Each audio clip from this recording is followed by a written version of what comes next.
Assalamualaikum warahmatullahi ta'ala wabarakatuh.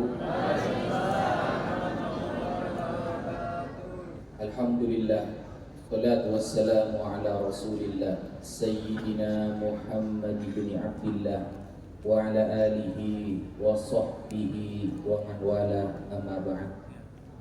Yang Al-Fakir hormati dan ta'zimi Ummul Ma'had, Ibu Nyai Hajjah Badiyatus Salihah dan Ibu Nyai Hajjah Latifah. Kemudian yang Al-Fakir hormati Dr. Kiai Haji Fathul Bari, dan yang Al-Fakir ta'zimi Kiai Zainuddin Badruddin, dan tak lupa pula kepada Kiai Syamsul Arifin, dan yang Al-Fakir hormati Kiai Husni Mubarak, dan juga kepada Gus Khairuddin dan Gus Didi dan Gus Helmi Nawali dan Gus Fazlur Rawa Rohin, dan terakhir yang Al-Fakir ta'zimi Gus Anwaru Asradil Muttaqin, dan seluruh jajaran para ulama, para asatidzah wa ustadzat, hadirin wal hadirat, yang insyaallah semoga kita tidak berkumpul di sini saja, tapi nanti di akhirat kita bisa berkumpul di jannahnya Allah Subhanahu wa taala, menjadi umat yang dibanggakan oleh Rasulullah sallallahu alaihi wasallam. Amin amin Allahumma amin. Di sini Al-Fakir diberikan amanah untuk sedikit menyampaikan hal-hal yang mulai banyak dibahas di media sosial, hal-hal yang mulai banyak digeluti oleh para pengkaji, dan pembahasan-pembahasan yang viral pada akhir-akhir ini, yaitu tentang nasab para habaib yang mulai diragukan oleh sebagian warga Indonesia.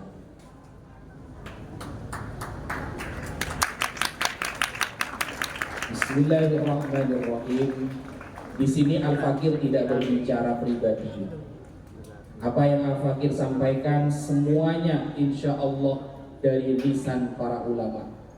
Karena Al-Imam Al-Khatib Al-Baghdadi di dalam kitab Al-Faqih wal Mutafaqih mengatakan, man ta'allama minal awraq yuqalu lahu sahafi falaysa bi'alim.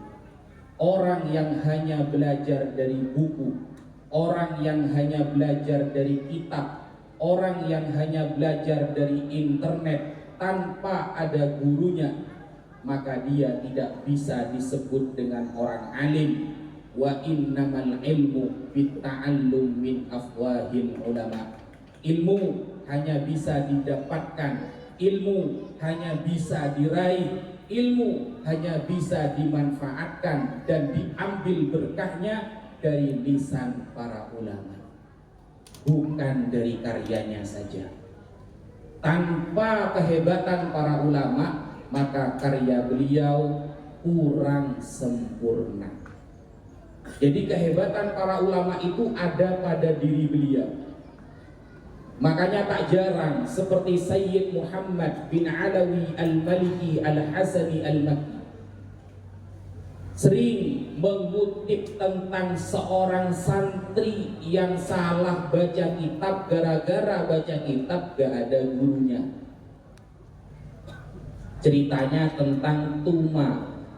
Itu disebutkan oleh beliau dalam kitabnya Al-Manhalul Latif fil Hadits Syarif. Dulu ada santri namanya Tuma, Pak.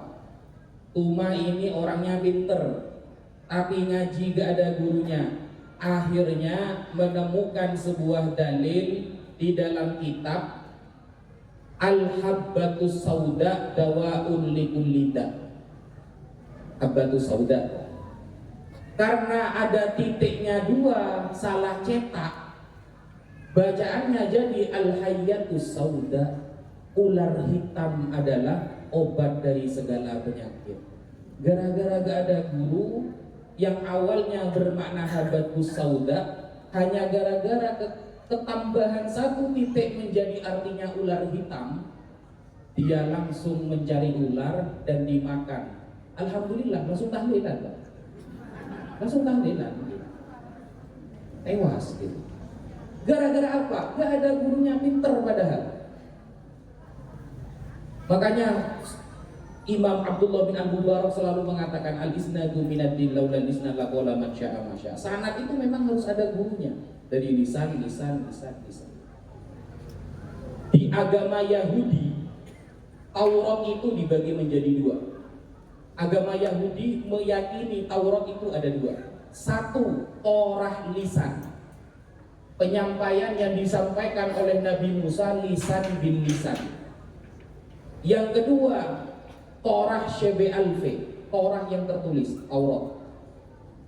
Nah, antara yang tertulis dengan yang dijelaskan itu harus benar-benar dipahami. Kenapa? Karena ketika Al-Quran mengatakan yuharrifuna amma wadhi'ihi min ba'di ma aqaluhu wa hum ya'lamun. Banyak orang Yahudi itu merubah-rubah kitab Taurat setelah mereka memahami isinya. Makanya ada Torah lisan. Setelah tercatat disampaikan oleh Nabi Musa ketika mendapatkan Taurat di Gunung Sinai. Makanya dulu ketika awal-awal Nabi Muhammad SAW mendapatkan wahyu, Nabi Muhammad bertemu dengan salah satu pendeta Nasrani yang bernama Waraqah bin Naufal. Waraqah bin Naufal mengatakan namus yang datang kepada Muhammad adalah namus yang pernah datang kepada Musa alaihissalam. Namus ini dari kata Yunani artinya nomos. Dalam Yunani nomos artinya itu aturan Tuhan. Jadi Waraqah bin Naufal mengatakan aturan Tuhan yang datang kepada Muhammad seperti aturan Tuhan yang pernah datang kepada Musa alaihissalam. Itu bahasa Yunaninya. Kalau Suryani saya nggak bisa, Pak, ya. Wa maqaliina rahmatan itu belajarnya kayak yang lain saja, saya tidak paham itu. Itu Yunani, nomos artinya aturan Tuhan.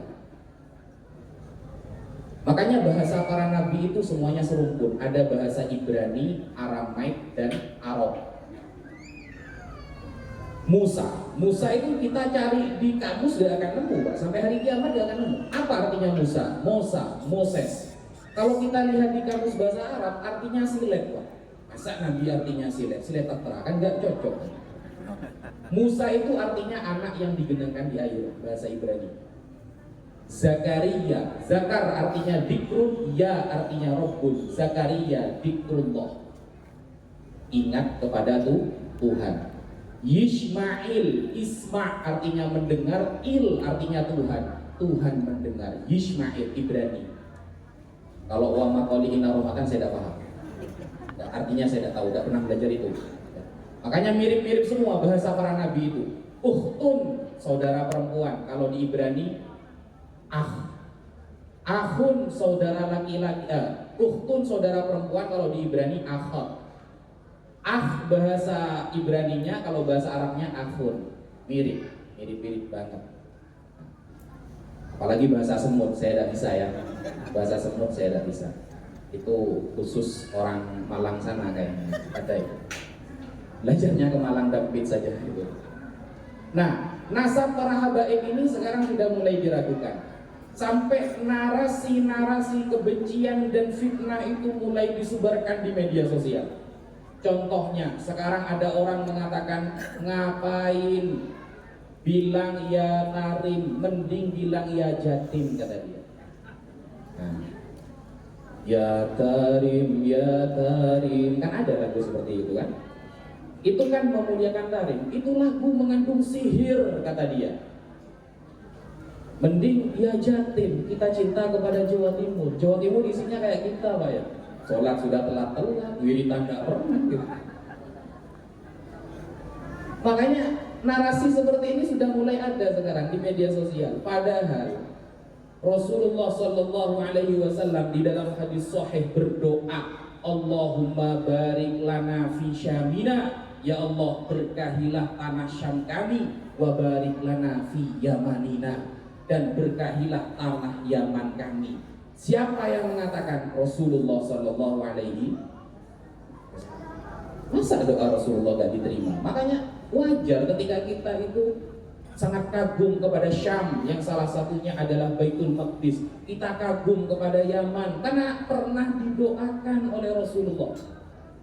Kalau kita membaca Al-Quran, di dalam Al-Quran kita pasti membaca surat, pasti pernah membaca surat Bismillahirrahmanirrahim. Idza jaa nasrullahi wal fath wa ra'aitan nasa yadkhuluna fi dinillahi afwaja. Ketika pertolongan Allah telah datang dan kalian melihat orang-orang berbondong-bondong masuk Islam. Siapa maksudnya orang-orang ini? Mengenai ayat ini, sahabat Abu Hurairah, sahabat Abdullah bin Abbas meriwayatkan hadis dari Rasulullah Sallallahu Alaihi Wasallam bahwa maksud orang-orang yang berbondong-bondong masuk Islam adalah ahlul Yaman, orang-orang Yaman. Atakum ahlul Yaman, kata Rasulullah, telah berbondong-bondong datang kepada kalian ahlul Yaman. Wahum araqu quluban, mereka adalah orang yang sangat lembut hatinya. Bahkan Rasulullah mengatakan al-imanu yamanun, iman berada di Yaman, wal fiqhu yamanun, fikih ada di Yaman. Dan hadis ini disahihkan oleh ulamanya Wahabi yang bernama Albani. Orang Wahabi sekarang gak percaya kalau habaib itu keturunan Rasulullah. Padahal ulama mereka sangat mengagungkan Yaman, sangat percaya Yaman itu orang-orang soleh seperti Albani. Ini namanya keblinger, terlalu pinter tapi keblinger. Katanya kembali kepada hadis dan Al-Quran. Giliran hadis soheh mengutamakan Yaman, mereka benci orang-orang Yaman. Kan ruwet. Makanya Imam Al-Ghazali itu sudah pernah mengatakan termasuk penyakit yang tidak ada obatnya, kata Imam Ghazali. Termasuk penyakit yang tidak ada obatnya, beliau sebutkan dalam kitab Ayyuhal Walad, adalah orang yang benci kepada kita karena hasud, iri, dengki. Orang kalau sudah iri dengki, Pak, gak ada obatnya. Semakin kita benar, semakin kita sampaikan kebenaran, semakin salah menurut mereka. Betul apa betul? Sampean punya sepeda motor, Pak, tetangga sampean benci sama sampean, itu akan menjadi bahan gunjingan 1 tahun lebih bisa, Pak. Sepeda motor, ketika sampai naik sepeda, aduh sepedanya sudah dipakai, ini namanya sepeda yang dipakai lagi. Itu gak akan selesai orang yang hasud itu. Sampean tahajud tengah malam, aduh paling pengen dilihat tetangga, padahal tahajud. Giliran orang yang ngomong tidur gak mau dikritik, Pak. Nah, orang yang hasud termasuk penyakit yang gak ada obatnya, kata Imam Ghazali. Susah, harus hidayah dari Allah Subhanahu wa Ta'ala.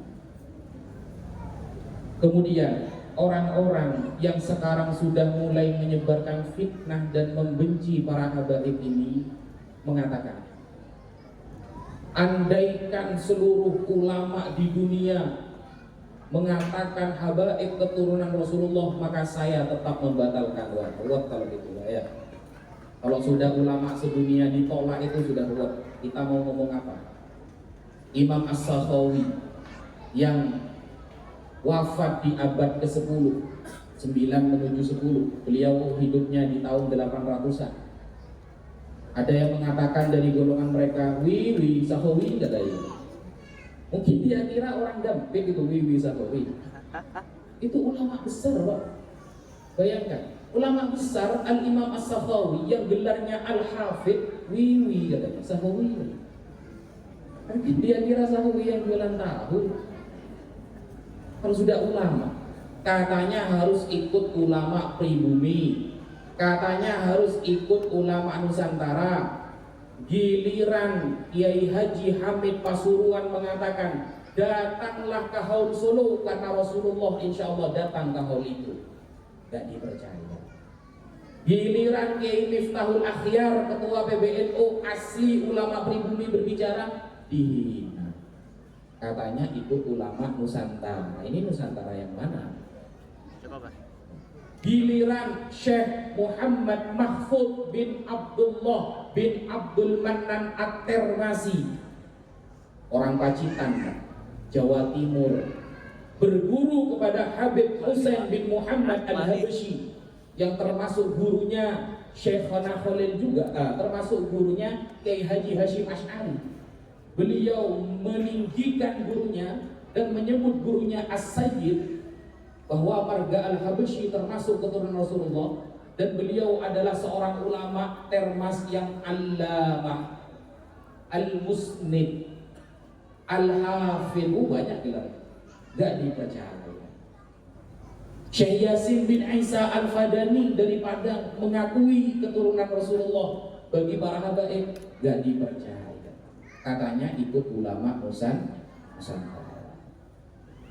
Lalu kalau kita lihat di YouTube, Pak, ada yang mengatakan begini, saya lupa namanya, tapi dia dari Bunten, Abbas, Gus Abbas.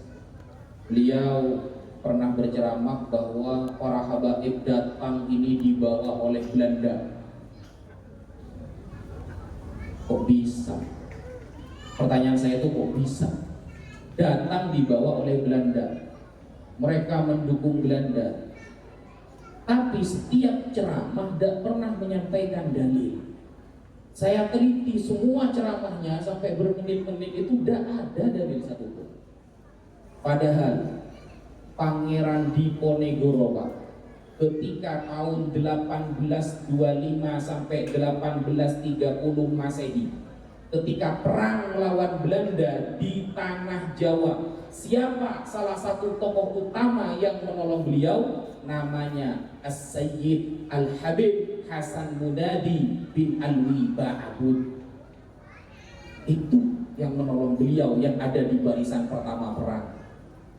Kemudian ketika perang di Palembang, yang diprakarsai dipimpin oleh Sultan Mahmud Badaruddin, siapa yang mendukung beliau di barisan pertama? Al-Habib As-Sayyid Umar bin Muhammad As-Saqaf, yang akhirnya Habib Umar ini menjadi mantunya. Dan saat kerajaan Palembang tumbang, beliau ditangkap oleh Belanda bersama Habib Umar, ditangkap dan dibuang ke Ternate sampai beliau wafat di sana. Loh, kita kalau mau bahas sejarah beneran, referensinya banyak.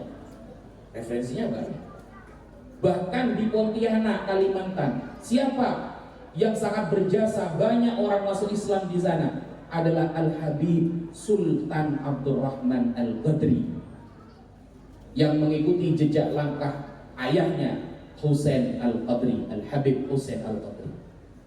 Jadi kalau kita mau membahas sejarah, kita harus benar-benar menggunakan referensi yang netral, referensi yang benar-benar ada rujukannya dan bisa dipertanggungjawabkan secara ilmiah.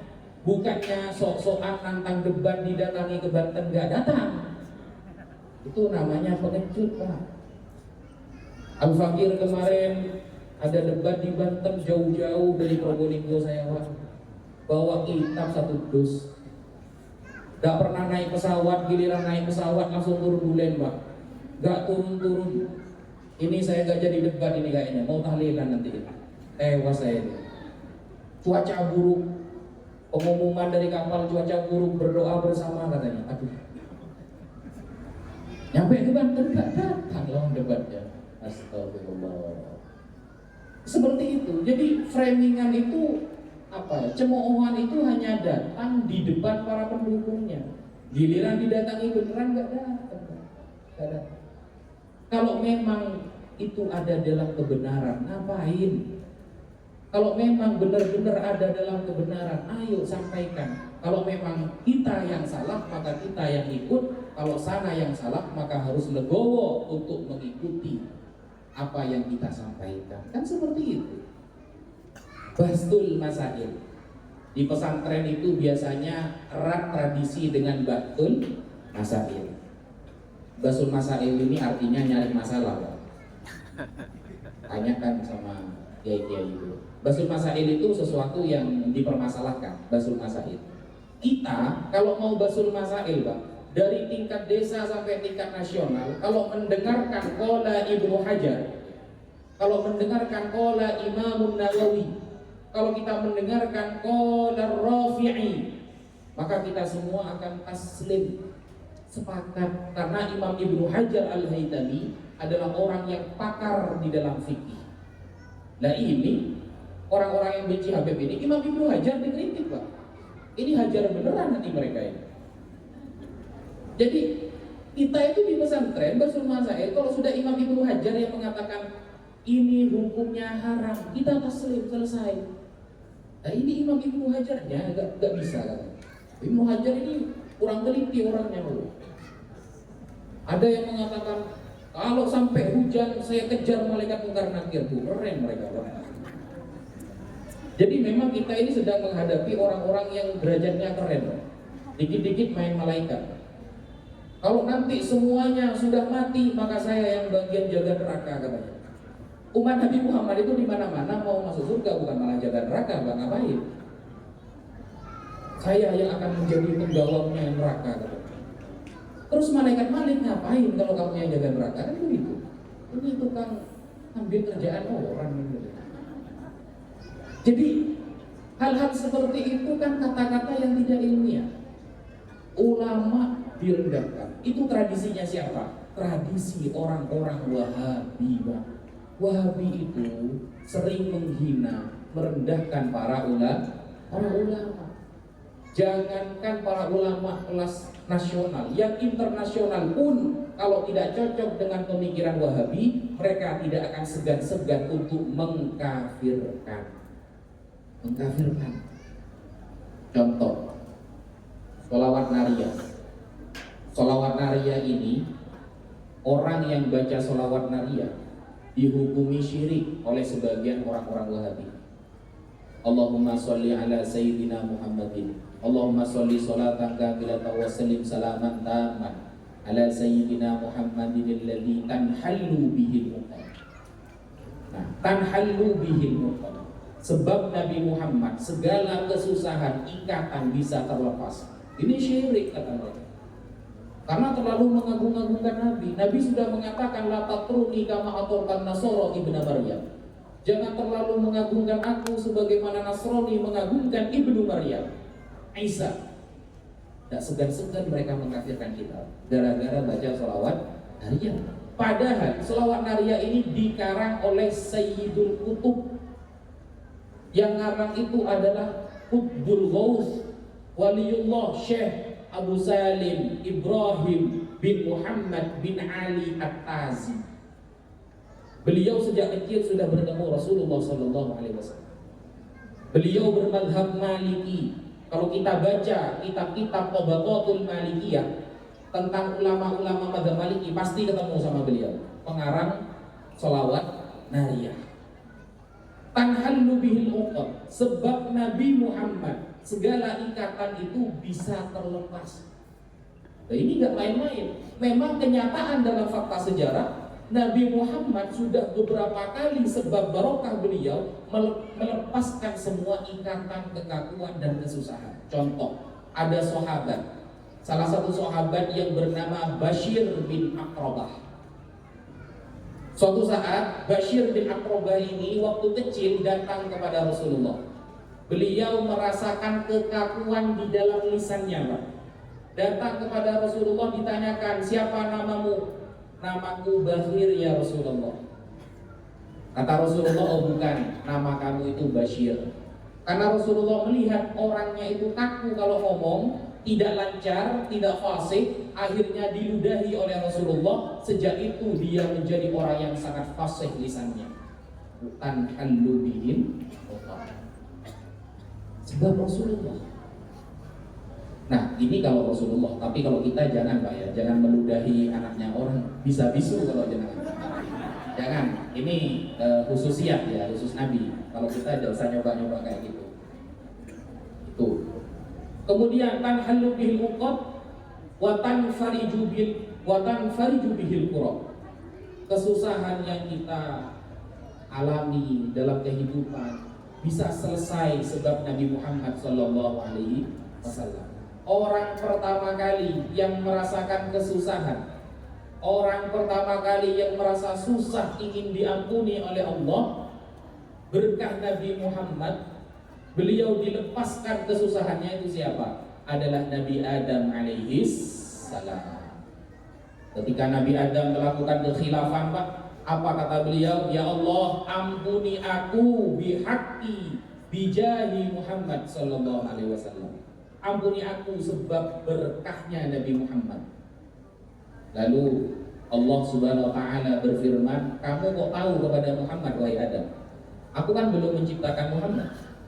Apa kata Nabi Adam? "Fa inni ra'aitu ala qawaimil arsy maktuban la ilaha illallah Muhammadur Rasulullah." Ya Allah, aku melihat di tiang-tiang arsy tertulis la ilaha illallah Muhammadur Rasulullah. Maka aku yakin tidaklah nama itu disandingkan dengan namamu, kecuali nama itu memiliki derajat yang melekat denganmu. Mendengarkan jawaban itu, Nabi Adam dilepaskan dari kesusahannya oleh Allah Subhanahu wa taala. Ada orang Wahabi bilang ini hadis dhaif, hadis palsu. Oh, dulu.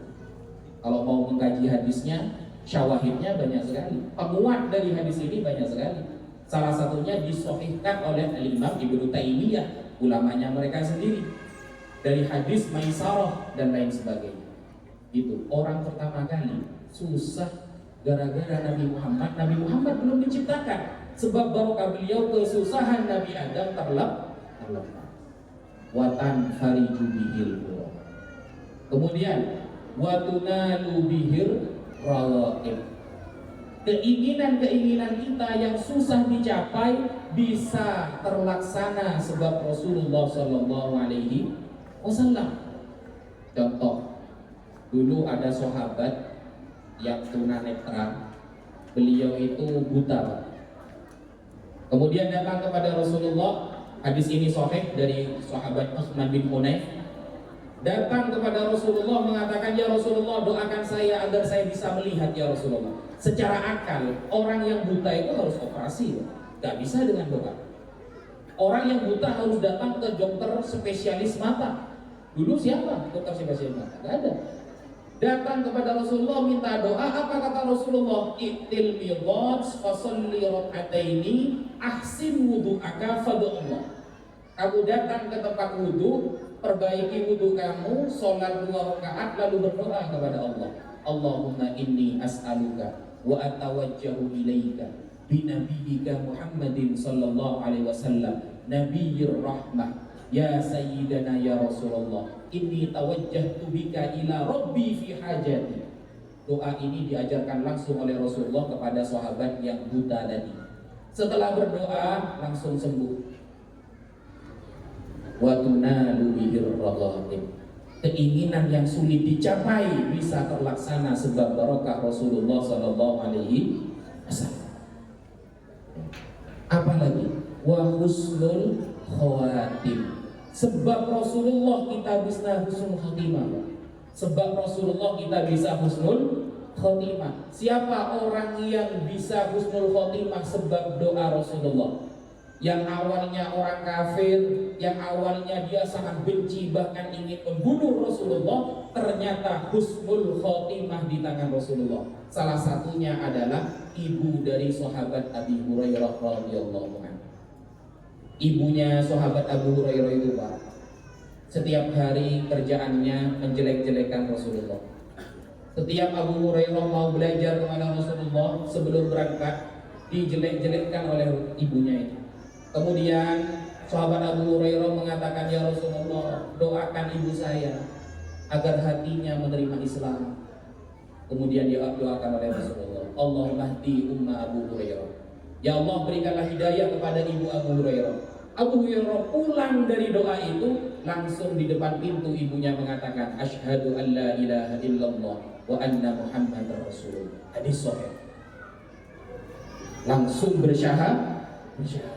Bayangkan, wa husnul khawatim. Awalnya kafir, benci Rasulullah, selalu gibahin Rasulullah, didoakan dapat hidayah. Sayyidina Umar juga seperti itu. Sayyidina Umar itu benci banget sama Rasulullah, mau dibunuh Rasulullah.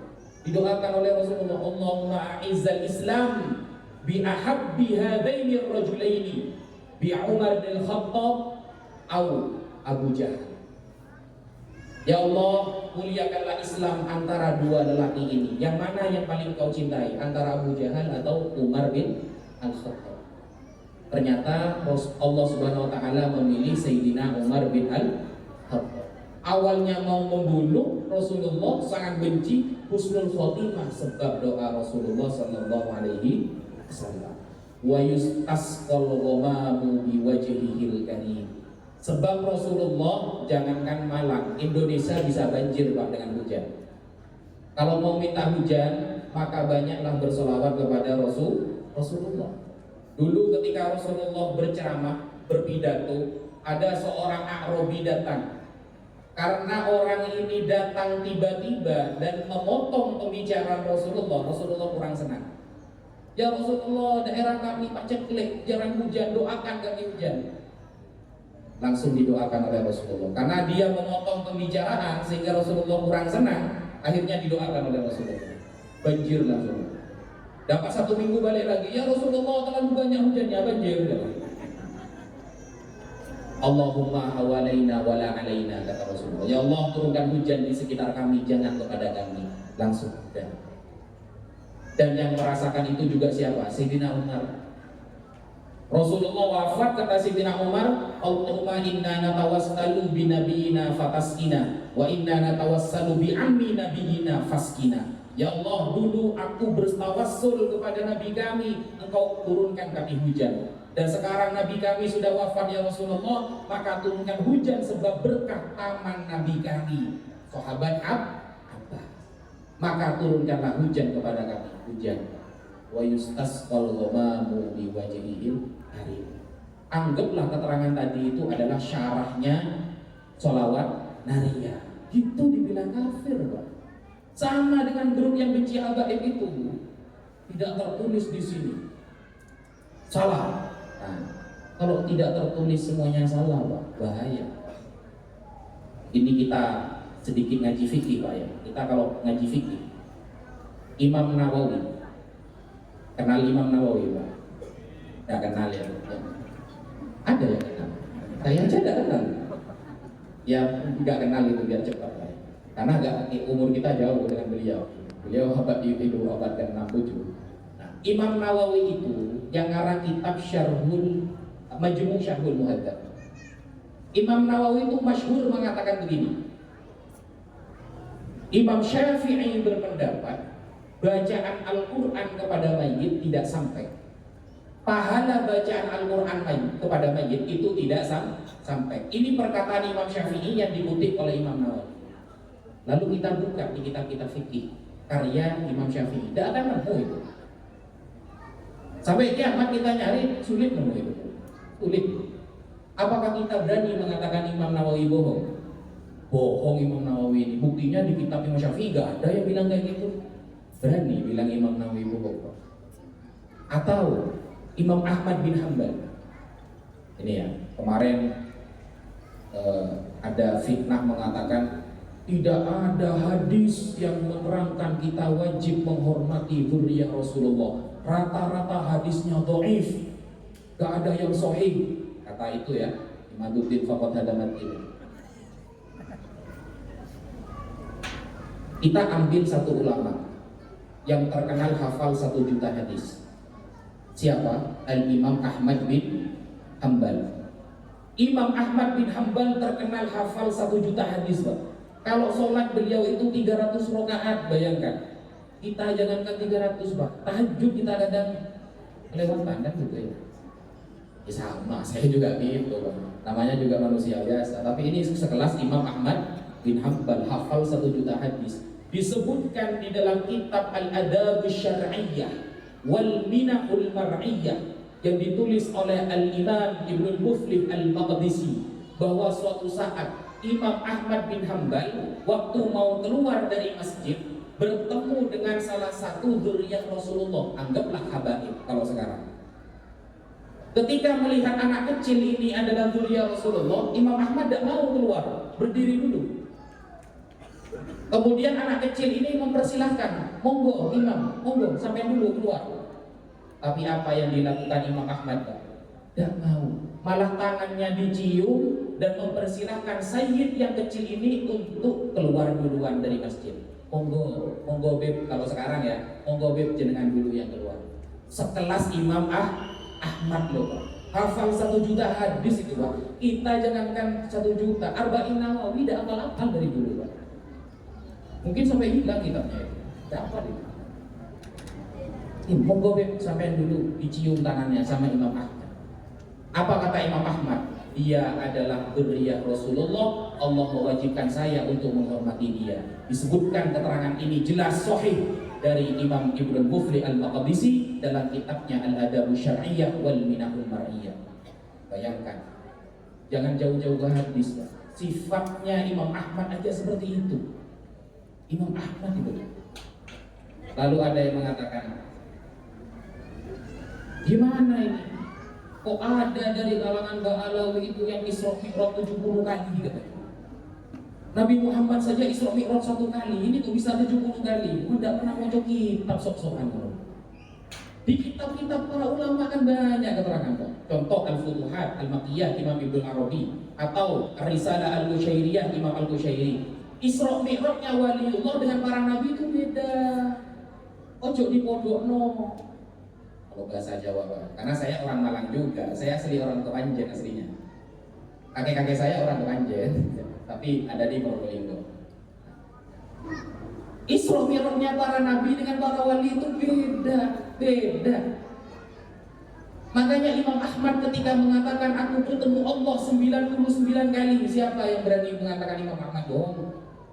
Imam Ahmad bin Hanbal, terkenal orang soleh, allamah, hafal 1 juta hadis, diakui keilmuannya seluruh dunia. Dia mengatakan, aku bertemu Allah 99 kali.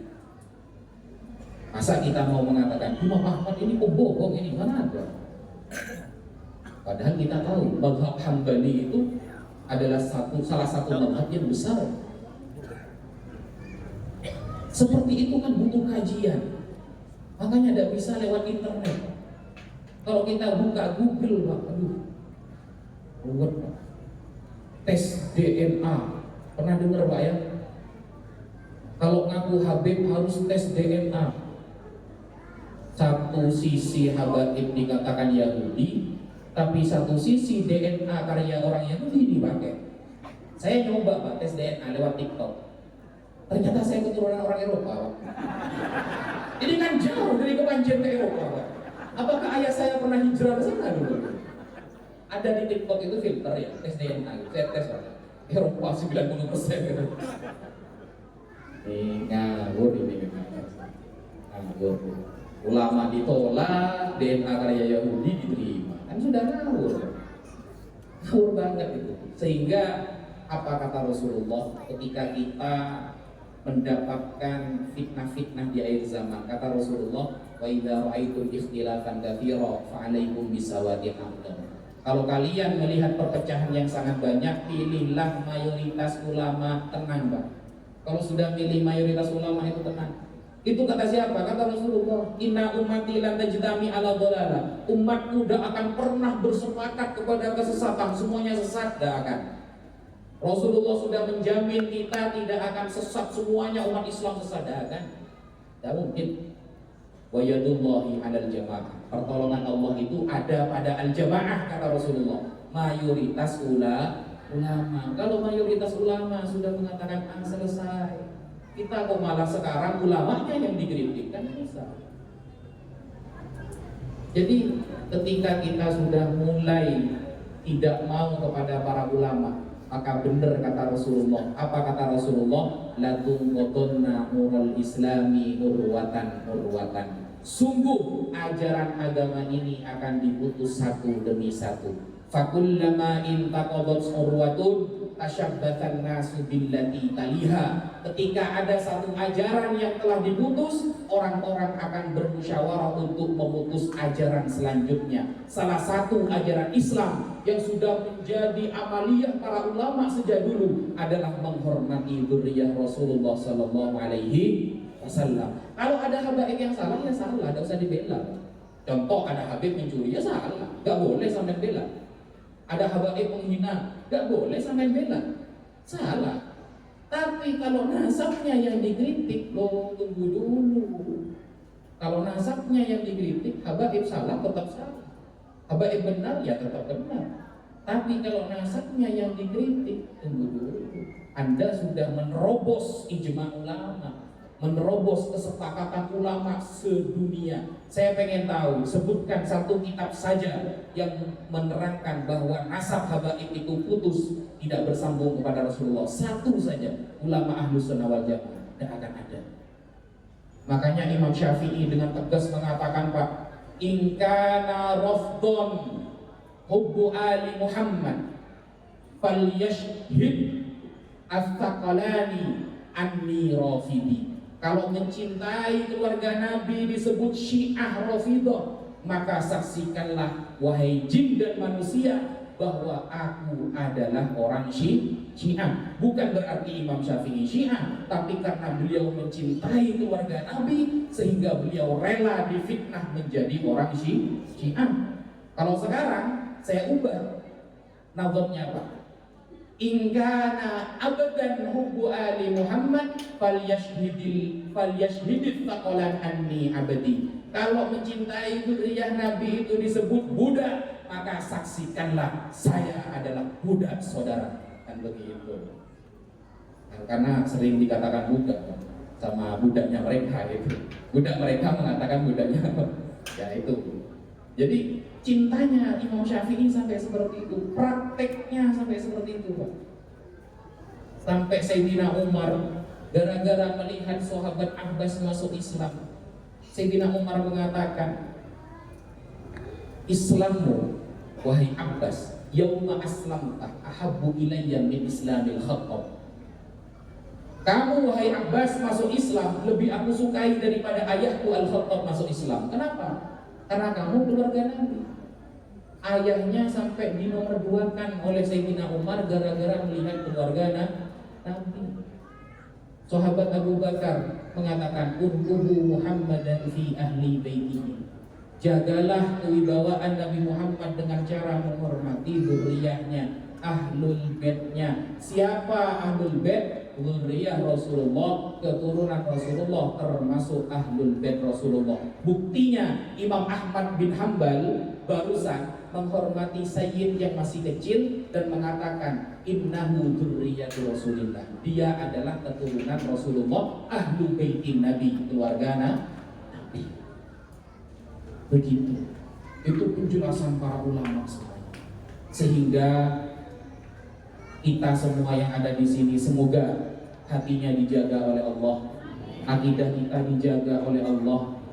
Kalau melihat ada oknum yang salah, kita fokus sama oknumnya, jangan mengeneralisir, Pak. Jangan dianggap umum, karena orang pribumi pun yang salah juga banyak, yang masuk penjara juga banyak. Kalau ada satu orang salah, anak jenengan salah, apakah jenengan mau disalahkan? Pasti tidak mau, karena yang salah adalah anak jenengan.